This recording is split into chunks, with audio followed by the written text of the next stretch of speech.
What is going on, everybody? My name is JT from PWB, and today we're going to be doing another AEW Dynamite review from March 20th, 2024. Last night it was at the Coca-Cola Coliseum in Toronto, Ontario, Canada. It was a good show. It wasn't as strong as the past few weeks, but there were some things I liked about it, some things I disliked about it. And I'm just going to keep on going with these Dynamite reviews. I've been working on some other stuff that I've been watching. I've been watching some old WB stuff that I'm going to record and review later on. But these are easy to do. I just watch them and take notes, and then I just review them.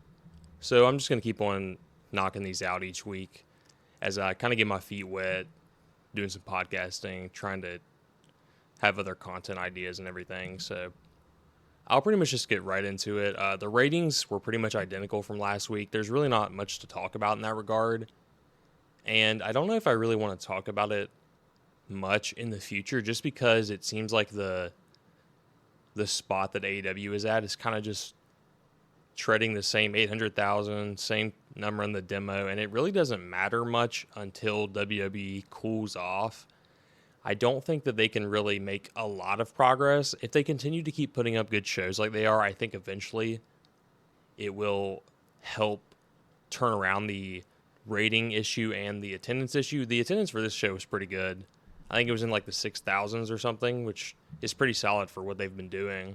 But I don't really want to get too wrapped up in talking about the ratings and the business aspect of it, because I think it's just so toxic. And I've seen a lot of people, like, it's just weird. Like, the ratings determine if somebody likes the show.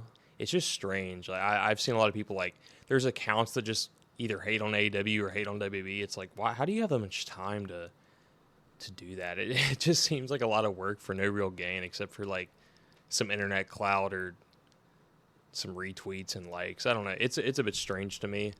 So yeah, I mean, I would just say they need to just keep putting on a solid product and try and get the company hot again as they were, and just keep building well, keep having great matches, good storylines, and make good decisions with the titles. Hope that eventually WB cools off, because I mean, no company stays hot forever. I mean, AEW was hot a few years ago. You know, you can think of that. You can think of New Japan from like 2014 to 2019. They were incredible, doing crazy attendance, great business. They've cooled off now. So, I mean, every company goes up and down if it's a successful company. So you kind of just have to ride this out, and eventually maybe you can kind of, if the product goes away, if WB goes away from what it's working right now, then maybe you can capitalize down the road if you've already established good, solid storylines and just a good product overall. So that's what I would say. I would expect the ratings just keep on doing what they're doing. Hopefully the attendance can improve. And, you know, like I said, it was good last night. The future shows, I'm not sure. But, I mean, the builds to these shows have been pretty good. They've loaded it up. Next week is pretty loaded, too. So yeah, to start off, as we did the exact same as last week. Started off with the Mercedes Moné coming out and speaking. I think last week's promo was better than this. I'm not like a super big fan of Moné or Sasha Banks in WB as a face. I think she's always worked better as a heel, and I don't think she's like a super strong promo. It was pretty generic and similar to last week. I do think last week was better though. She was just really just like this. She's the CEO and just really continues her feud with Julia and Sky Blue and her storyline with Willow, which is obviously going to lead to something down the road, and Statlander and all them. Hart and Blue come out to attack Moné, but Statlander and Willow run them off. And then it looks like Willow's going to hit Moné with a chair from behind, but Moné turns around and she drops it. And, you know, then they just go to the back as the crowd chants CEO due to the theme piping it in. Yeah, I didn't really love. I think the Moné segments were kind of the weak points for me throughout the entire show, because she does have one more, and I'll just touch on that now. It was just like Willow, Statlander, Stokely, and Moné in the back, and it was essentially just Statlander introducing herself to Moné and saying, you know, thanks for having Willow's back. Willow tries to apologize for the ankle thing and for earlier in the night. Moné blows her off. So obviously this is leading to something down the road. probably involving the TBS title. I just didn't really like the promo or the presentation for Monet. I'm just waiting for her to kind of get in the ring, and hopefully that'll turn around these early storylines, or just, really need to get her in the ring at this point. Moving on from that, Okada, there's an Okada segment. He pulls up in a sweet sports car, and him and the Young Bucks mock Alex Marvez for not speaking Japanese to Okada, and I think it was Matt Jackson goes, "Have you not heard of Duolingo?" And, I mean, this is pretty funny. But the Bucks won't be at ringside for the Continental title match tonight, but they will be on the headsets producing, which led to some pretty funny moments on when they were shifting the camera to the back and into the ring. And it was funny, worked well, and it set up the next match, which was really all that it was designed to do. Now, I really did have high hopes going into this match. Obviously, Okada has been and still is one of the best wrestlers in the world, and Eddie Kingston has been on an awesome run with the Triple Crown titles, and specifically the Continental title.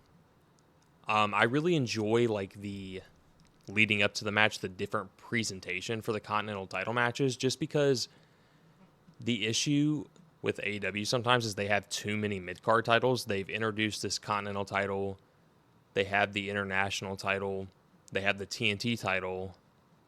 They just have a lot of different titles that there's not a lot of distinction between them.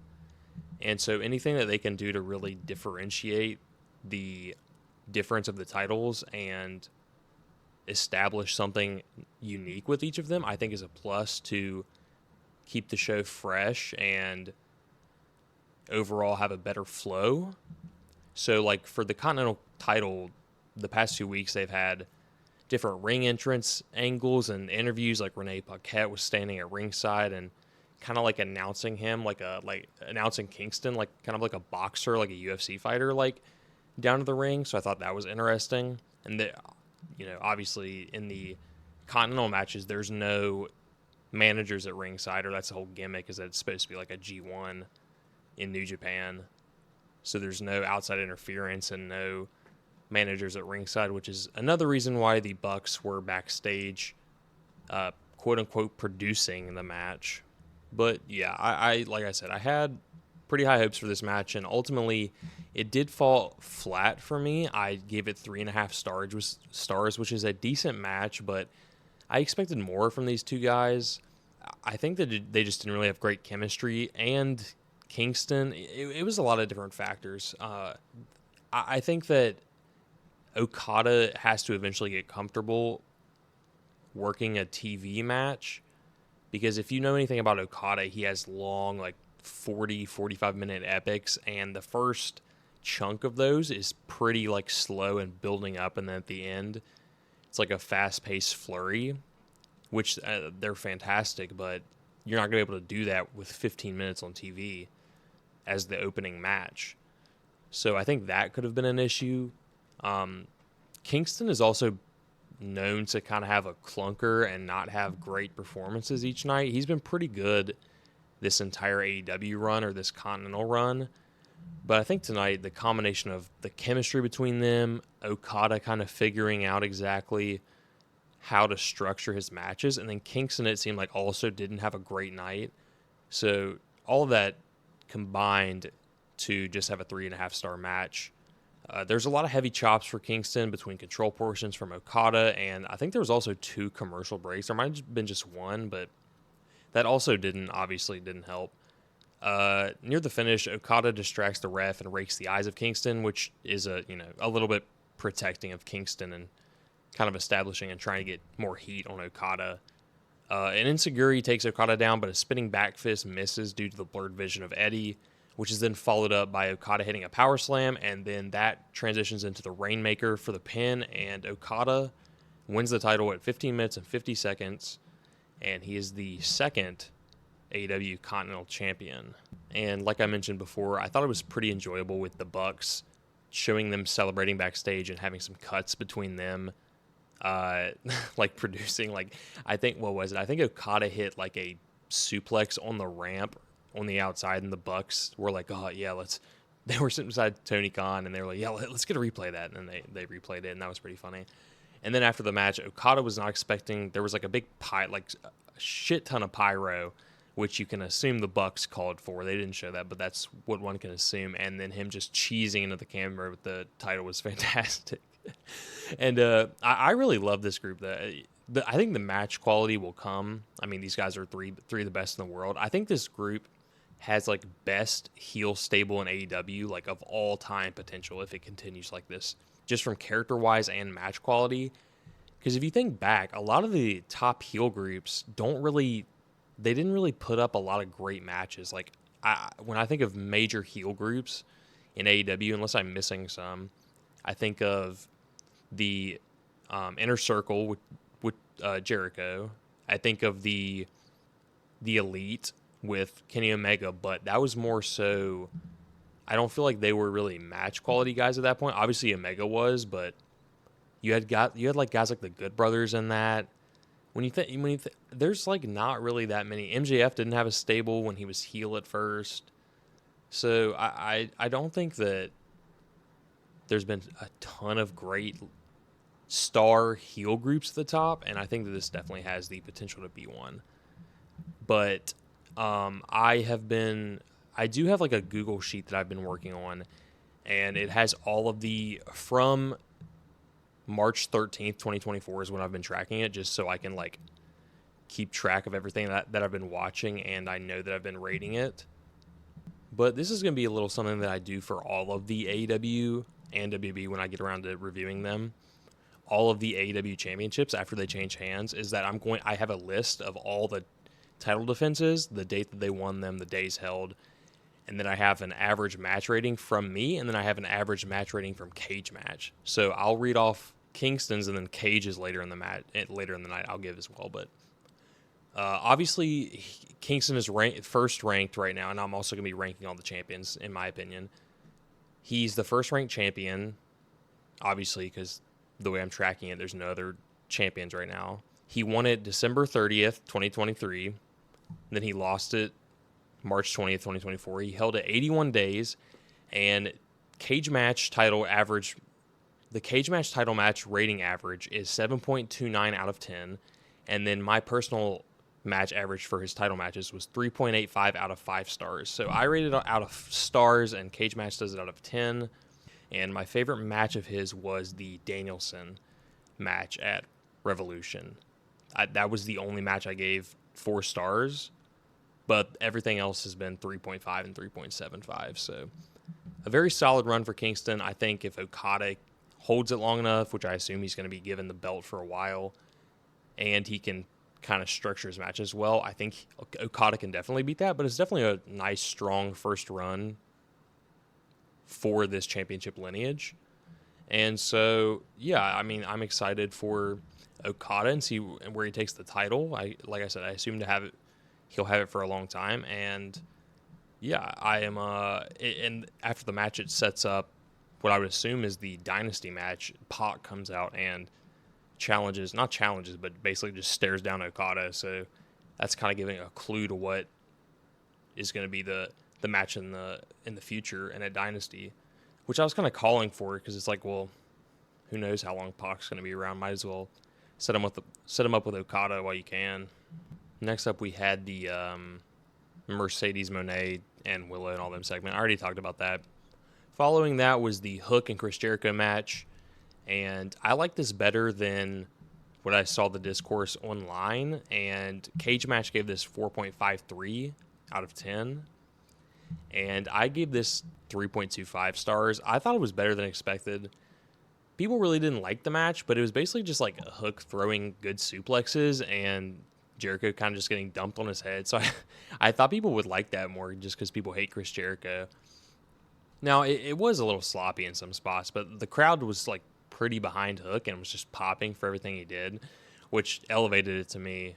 But after Hook like just goes crazy with suplexes and they trade submission counters, they make their way up to the top, and Hook locks in the Red Rum, which, if you are super savvy and smart, that's actually murder backwards. So just a little, what's it called whenever you decipher an anagram? I don't know. Whenever you decipher a word, yeah, sure. Anagram, yeah, sure. Actually, let me Google what anagram means. A word, phrase, or name formed by rearranging the letters of another. Wow, look at that.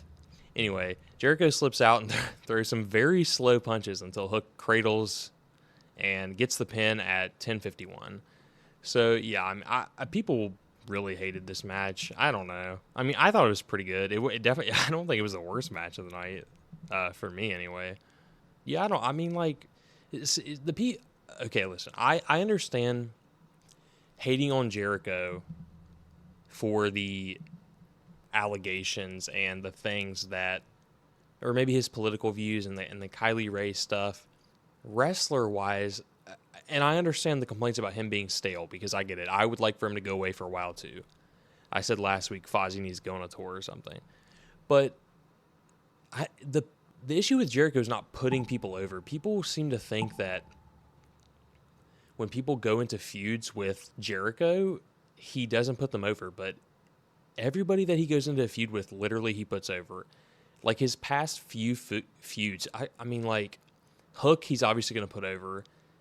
Ricky Starks, Powerhouse Hobbs put over huge. Axel Andretti turned him into an unknown and gave him a win on TV over him. I mean, Jericho loses more than anybody. The issue is the booking of all these people after the program is over with him, not Jericho himself. There's like no follow-up. Like, what was the follow-up with Starks and like Hobbs? Starks, maybe there was a little bit more follow-up, but Hobbs and Andretti, there was like nothing. And do we really think there's going to be a lot of follow-up with Hook unless there's like a heel turn and this program is longer term with Jericho? So I don't know. I understand the Jericho fatigue. I feel it too. I would love for him to go away for a little bit, get Fozzy and do a few month-long tour or something. I don't know. Do what you need to do. But I don't think that the issue is the programs that Jericho has. So, moving on to the next segment, the Adam Cole segment. Adam Cole is furious about Wardlow losing last week and says it is Wardlow's job to keep the gold in the Undisputed Kingdom, and says, don't screw it up. And, I mean, it was pretty good delivery from Cole. It's just, like, boring content. Like, I really haven't loved Cole since he was revealed as the devil. But, like, what is he supposed to do? Like, he's hurt. MJF is on the shelf. What is he supposed to do except be the mouthpiece? Wardlow lost his world title match. Roger Strong hasn't had a match on TV since he won the international title. Did he even have a match leading up to that either? But like before his number one contendership or whatever. I mean, the Kingdom are scrubs. It's like, how are we supposed to care about these guys or what Adam Cole says? Like, he's on the shelf. MJF is on the shelf. Who's he supposed to feud with? Like, how are we supposed to be invested in this group or him? So, I mean, just kind of got to deal with this until MJF comes back, I suppose. And then they followed up the Cole segment with Jericho backstage, and Jericho says that Hook is as much of a bad man as people say he is, and next week Jericho will have a proposition for him. So, like I said earlier, I think that I'm not sure if it's because I thought they might be in the tag team tournament, but that's not the way that they're going to go. So I would assume that maybe Jericho's turning heel. I don't really know what else he could propose other than, like I said, a tag team, but they didn't enter the tag tournament. So I don't know why that they would want to become a tag team now. So I guess we'll just have to wait and see. The feud isn't over. So up next, we had just an absolutely incredible promo, another one from Ospreay. Guy comes out, crowd goes crazy, goated entrance music, crazy lighting. I mean, just the absolute man. Again, people who said he couldn't promo, just absolutely looking like dumbasses. I mean, it's so funny, man. He's just speaking from the heart and comes off totally authentic. Ospreay says that he was a little bit of a naughty boy the last time he was here. All right, sir, I won't do that again. And now he is here for the betterment of AEW, and then he apologizes for what he did to Kenny Omega in Toronto. And he didn't specifically say this, but he, a.k.a. wiped his ass with a Canadian flag. But in return for his elite wrestling, he needs some of that maple syrup, bruv. I said I wouldn't do it again, but what can you do? Danielson's shoes aren't big enough for Ospreay, and what Danielson did in Japan was great, but Ospreay elevated wrestling over there. And then Ospreay lists off his accomplishments in Japan, New Japan, Best of the Super Junior winner, Junior title winner, world champion, and now he's ready to prove he can walk in his shoes. And then he turns his attention to Shibata and says he met Shibata before, but now he has cats, dogs, and a mortgage to pay. And then, ends it by saying Ospreay Shibata next week. And he just came off like the hottest guy in the company again. Total superstar. It legit feels like he's been a homegrown guy from when AEW started, but he's literally been here 3 weeks, and he gets the loudest pops on the show besides maybe Swerve, and it might be more than Swerve at this point. It's just, he's just absolutely smashed it, absolutely killed it, knocked it out of the park every week. Great matches, great promos. I said it before, but he needs to be belted up by the end of the year, maybe even all in at Wembley. It's just, I don't know how you don't see how he's been transitioning to American television and not put the belt on him very quickly and build a company around him very quickly. He has shown all the makings of a superstar, and it really makes me wonder because obviously he would have smashed it on WB television as well. It really makes me wonder, with how hot WB is, how big of a star he could have became, because I think he would have obviously had the same type of feel. Like he is just, I think he would have killed it going to either place, and he's been awesome so far. And I can't wait for the Shibata match, can't wait for the Danielson match. It's just, everything's good with Ospreay right now. He's an absolute stud. And that transitions into something that is not hot, which was Toni Storm and Mariah May taking on Deonna Purrazzo and Thunder Rosa. I give this 2 stars. Cage match had it at 5.39. I thought this was worse than the Jericho match. To be honest, it was 7 minutes and 12 seconds with a commercial break in between. And I personally just can't stand the Toni Storm gimmick. I think it sucks. It's like one of my actively worst things on AEW television. And Thunder Rosa is also, I mean, I don't know if people want to continue to pretend that she's still good. I mean, maybe she can get her form back eventually, but she has been absolutely washed since coming back from that back injury. And Purrazzo has just been super average and uninteresting. I can't imagine, which obviously they're going in a different direction, at least for now, with the title picture, since Rosa got the pin on Toni Storm with the roll-up.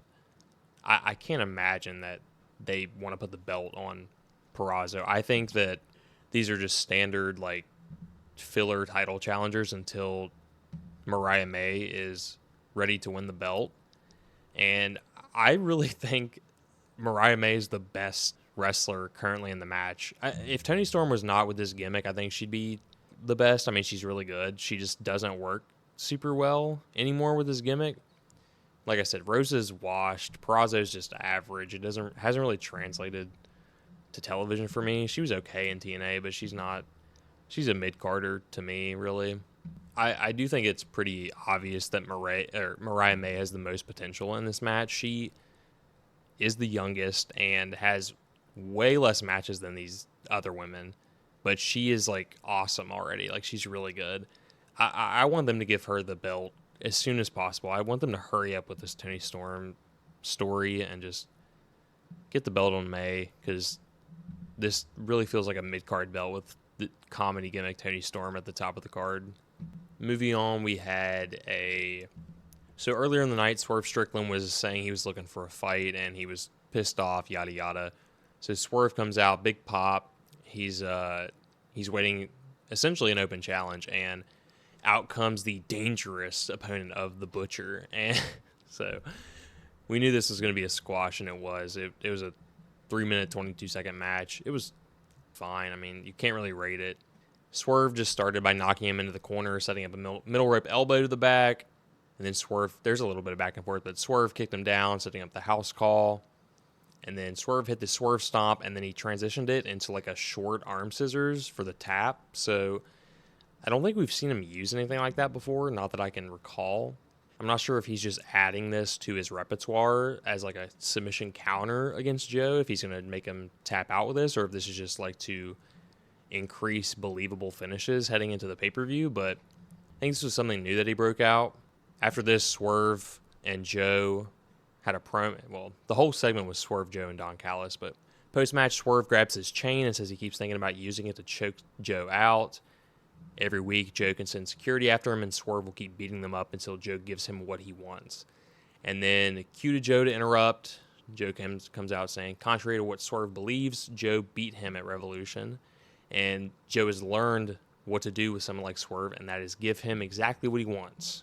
And then cue Don Callis to interrupt, and he says that Konosuke Takeshita and Swerve Strickland have the same amount of wins, and that Takeshita is undefeated outside of the Don Callis family, which is a very funny caveat to give to your win-loss record. And this sets up a match next week, which will give Swerve a high-quality win before challenging Joe. So we're going to get Ospreay and Shibata next week, and then also Takeshita versus Swerve, which pretty loaded lineup again, just from those top two matches that they set up. And we move on to the main event of the evening, which I'm not going to say saved the show, but this definitely elevated it because this match was fucking awesome. I gave it 4.5 stars.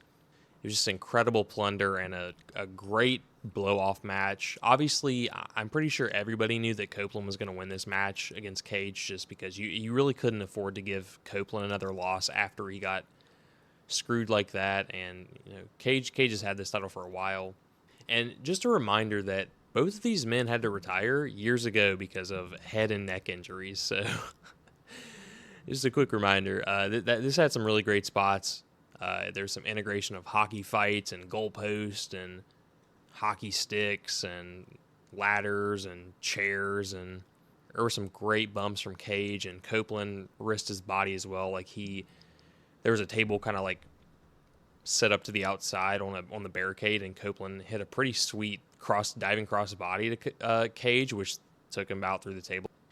So there was some good back and forth like that, and eventually the patriarchy interfere, which everybody knew was going to happen, and that led to Daniel Garcia and Daddy Magic evening the odds with handcuffs. So they handcuff Killswitch to one corner, they handcuff Nick Wayne to the other corner.